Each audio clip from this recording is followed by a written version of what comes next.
ओम नमः शिवाय गुरवे सच्चिदानंदमूर्तये निष्प्रपंचाय शांताय निरालंबाय तेजसे।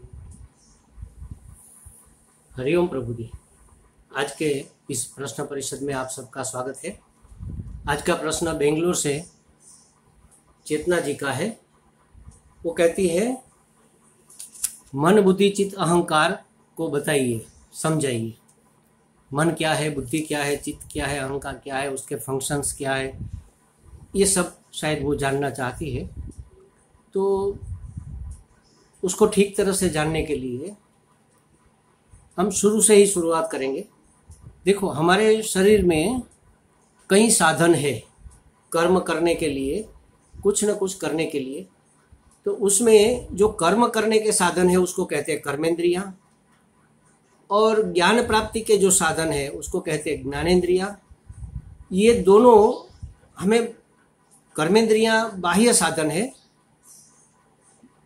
ज्ञानेंद्रियां बीच वाले, और अंतःकरण अंदर के भी चार साधन है, मन बुद्धि चित्त अहंकार, ये अंदर के साधन है। जैसे समझो एक कमरा है, उसके बाहर बरामदा है, तो बरामदा मतलब बाहर बिल्कुल बाह्य, उसकी क्या कहते हैं, उसके कमरे और बरामदे के बीच में, आंगन और कमरे के बीच में जो दरवाजे में पड़ता है, उम्र क्या कहते हैं उसको, हाँ बस बिल्कुल दरवाजे में जो चीज रही हुई है वो है ज्ञानेंद्रियां। ज्ञानेंद्रियां बाह्य भी दिखती है और अंतर भी दिखती है। और मन बुद्धि चित्त अहंकार ये अंतःकरण, अंदर के साधन, करण माने साधन, ये है। अच्छा, कर्मेंद्रियां कर्म करने का काम करती है। 5 कर्मेंद्रियां हैं, वाक् पाणि पाद पायु उपस्थानी इति पंच कर्मेंद्रियाणि। वाणी, पाणी मतलब हाथ, पाद मतलब पांव, पायु मतलब जननेन्द्रियां, और उपस्थ मतलब गुदाद्वार, उत्सर्ग इंद्रियां। ये 5 कर्मेंद्रियां हैं। श्रोत्र त्वक चक्षु रसना और घ्राण, ये 5 इति पंच ज्ञानेन्द्रियाणि, ये 5 ज्ञानेन्द्रिय है। श्रोत्र मतलब हमारे श्रवणेन्द्रिया, त्वक मतलब हमारी ये स्पर्शेंद्रियां, चक्षु जो दृष्टि जिसको हम कहते हैं चक्षुर इंद्रियां, देखने की आंख, रसना स्वाद लेने के लिए, और घ्राण सूंघने के लिए, ये नासिकेंद्रियां। ये 5 इंद्रियां हैं। और 5 ज्ञानेंद्रियों के 5 विषय है। संसार में हमारे सामने जो भी चीज आती है वो 5 में से किसी एक ना एक इंद्रियों का विषय बनती है। जैसे श्रोत्र का विषय है शब्द, त्वक का विषय है स्पर्श, चक्षु का विषय है रूप, रसना का विषय है स्वाद, और घ्राण का विषय है खुशबू, सुगंध, या तो गंध कह लो, गंध, दुर्गंध, सुगंध, जो भी। और मन बुद्धि चित्त अहंकार इति अंतःकरणानि, आंतरिक इंद्रियां हैं मन बुद्धि चित्त और अहंकार। अब इसको जरा समझे। ये अंतःकरण एक ही वस्तु का नाम है। अंतःकरण हमारे अंदर का जो हमारा अंतर है, कहते हैं ना, अंतर से मैं आपको बात कहता हूं, तो जो हमारा अंत है वही करण है। तो अंतःकरण एक ही, जैसे समझो कि एक तालाब है, वो तालाब में तरंगे उठती है, तो उसके अलग अलग फॉर्म होते हैं। जैसे समुद्र है तो समुद्र में भी तरंगे उठती है, शांत समुद्र, फिर तरंगायित समुद्र, फिर बड़े बड़े मौजे वाला तूफानी समुद्र, फिर साइक्लोन आता है। तो उसके हिसाब से उसके अलग अलग उसके कार्य नामानी, उसके कार्य के हिसाब से उसके नाम पड़ जाते हैं। उसी तरह हमारे अंतःकरण में, अंतःकरण की प्रवाहिता में जब तरंग उठते हैं संकल्प विकल्प के, तो तब उसका नाम मन पड़ता है। वही अंतःकरण तब मन कहलाता है। संकल्प विकल्पात्मिका मनः, संकल्प करता है और अनेक विकल्प भी रखता है। जैसे उदाहरण के तौर पर समझो, चक्षुर इंद्रिया ने देखा, जो चीज देखी वो उसने मन के आगे रख दी। अब मन उसके बारे में सोचता है कि ये क्या होगा। आंखों ने क्या दिया?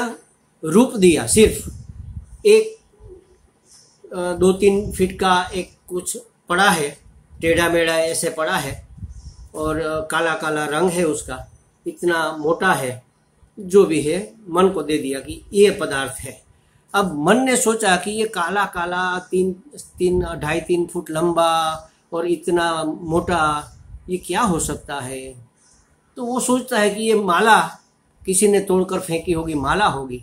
फिर वो सोचता है कि नहीं नहीं, माला तो ये नहीं हो सकती, ये दंड पड़ा है टेढ़ा मेढ़ा। फिर सोचता है किसी ने पानी यहाँ पर छिड़का है, जलधारा है।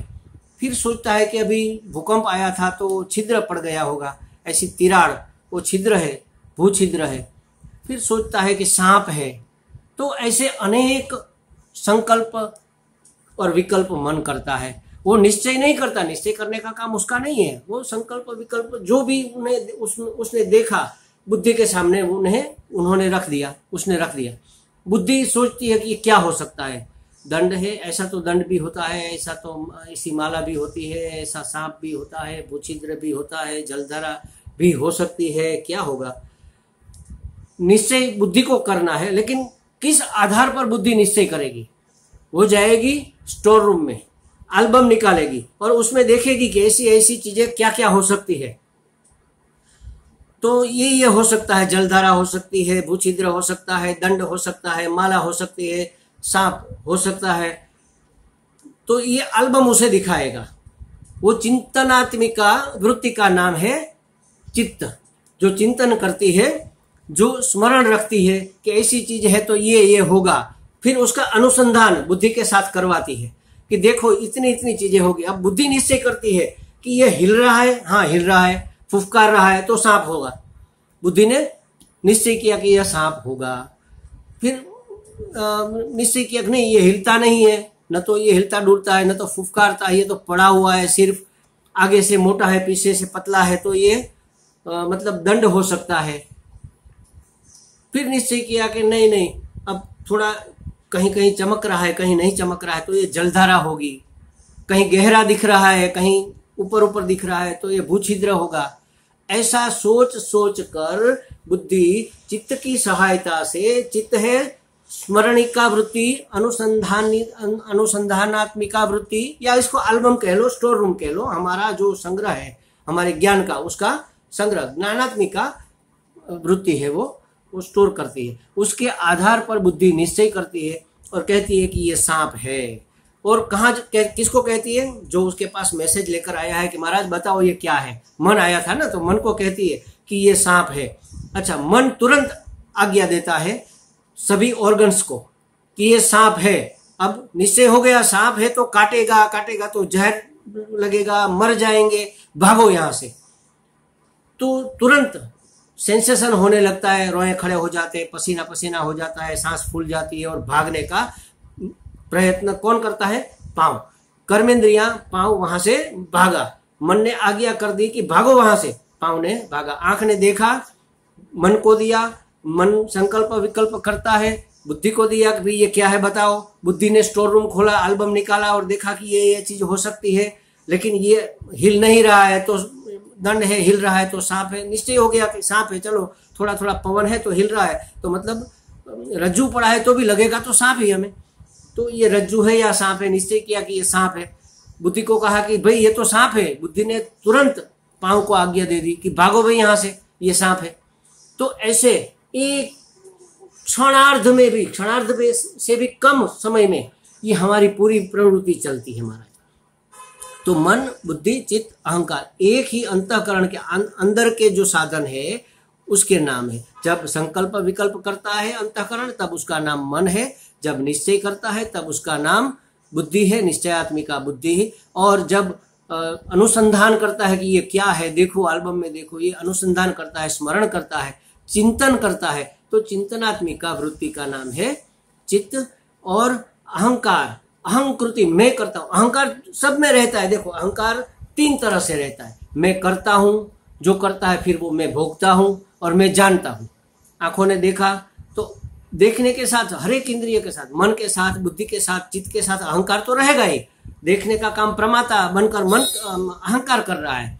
फिर देखा तो फिर क्या हुआ, भागो, भागने का काम या भोगो, जो भी है, माला है तो ले लो, खुशबूदार माला होगी, फूल है अच्छे है, चलो उसकी कुछ बनाएंगे, कुछ रंगोली अपने आंगन में, माला ताजे फूलों की टूटी हुई पड़ी है तो ये सब करना, भोगना और जानना, अहमता मतलब कर्तापन, भोक्तापन और प्रमातापन, ये अहंकार करता है। अहंकार हर एक में, हर एक प्रवृत्ति में हमारे साथ रहता है। समझो कि पांव भाग रहे हैं, हाथ कुछ ग्रहण कर रहे हैं, वाणी कुछ बोल रही है, कान कुछ सुन रहे हैं, या जीभ चख रही है, आंख देख रही है, नाक सूंघ रहा, हर एक क्रिया के साथ ये अहंकार जुड़ा हुआ होता है। और तभी हम सब ये कर सकते हैं, क्योंकि मैं, अहंकार माने मैं ही अगर नहीं हूं तो कौन देखेगा, मैं ही अगर नहीं हूं तो कौन चखेगा, कौन सोएगा, कौन खाएगा, कौन पिएगा, कौन जानेगा।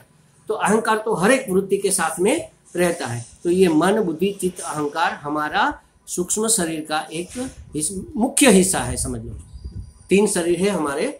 एक ये जो सामने दिख रहा है पंच महाभूतों का पुतला जो बना हुआ है अन्नमय, ये स्थूल शरीर। इसके अंदर मतलब आंतरिक, अंदर का मतलब इसके एक के अंदर है आंतरिक एक सूक्ष्म शरीर है, जो मन, बुद्धि, चित्त, अहंकार, हमारी सभी वृत्ति, ज्ञानेंद्रिया, सभी इंद्रियों, ये सब मिलकर 17 तत्वों का बना हुआ है सूक्ष्म शरीर।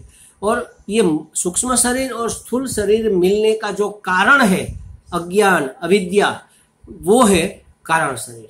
तो ये तीनों शरीर मतलब कारण शरीर तो कारण है, सूक्ष्म और स्थूल शरीर जो कार्य करता है उसमें ये सब ऑर्गन्स हमारे, ये सब साधन उसमें सहायभूत होते हैं। और हर एक कार्य में, हर एक वृत्ति में, हर एक सोच में, हर एक ज्ञान में अहंकार का तो अस्तित्व रहता है, वो तो शामिल रहता है। उसकी अध्यक्षता में ही ये सब काम चलता है। अहंकार, हम वृत्ति अगर नहीं है तो कुछ हो नहीं सकता महाराज। तो मुझे लगता है कि चेतना बिटिया का ये समाधान हो गया होगा। हरिओम। और एक बात आप सबको ये बतानी है कि अब हम इसको ग्रुप में नहीं डालेंगे, इस चर्चा को। देखो, ज्ञान प्राप्ति का सबसे सुंदर, सबसे आसान और सबसे रसिक अगर कोई विधि है तो ये है प्रश्नोत्तर। और हमारे सभी शास्त्र भी संवाद के रूप में है। अर्जुन पूछता है, भगवान गीता जी में जवाब देते हैं। हर एक जगह कोई ना कोई शिष्य पूछता है और गुरु उसको समझाता है उपनिषद में। तो प्रश्न पूछना और उसका जवाब जानना, ये सबसे सरल और सबसे सरस रास्ता है ज्ञान प्राप्ति का। किसी और का प्रश्न भी हमारा हो सकता है, हमें पता ही नहीं, हमें प्रश्न बनाना आता नहीं, कोई प्रश्न पूछेगा और जवाब में हाँ हम भी यही जानना चाहते थे, तब हमें लगेगा। तो महाराज, अगर आपको इस प्रवृत्ति में, प्रश्न परिषद में अगर आपको इंटरेस्ट है, आप चाहते हैं कि ये प्रवृत्ति चलती रहे, तो सबसे पहली बात आप प्रश्न कीजिए। दूसरी बात, इसको, इस लिंक को हम ग्रुप में डालते हैं। अब की बार हम इसको ग्रुप में नहीं डालेंगे। आज तो डाल रहे हैं, लेकिन कल से ये चीज हम ग्रुप में नहीं डालेंगे। ये लिंक आएगी और आप जब खोलोगे तो उसमें नीचे एक सब्सक्राइब का बटन आएगा, उसको आप दबा दो तो आपको ये मिल जाएगा। उसमें एक बेल है, बेल को भी दबा दो तो आपको भी सूचना तुरंत मिल जाएगी कि देखो ये अपलोड हो गया है, प्रश्न, उपनिषद का प्रश्न, उसकी चर्चा, उसका सत्संग अपलोड हो गया, आप सुन सकते हो। जब भी चाहो आप स्टार्ट कर दो। तो सब्सक्राइब कीजिए, बेल दबाइए, बेल का जो सिग्नल है, और फिर आप इसमें शामिल हो जाइए। और हो सके तो अपना प्रश्न हमें व्हाट्सएप में भेज दीजिए। हरि ओम।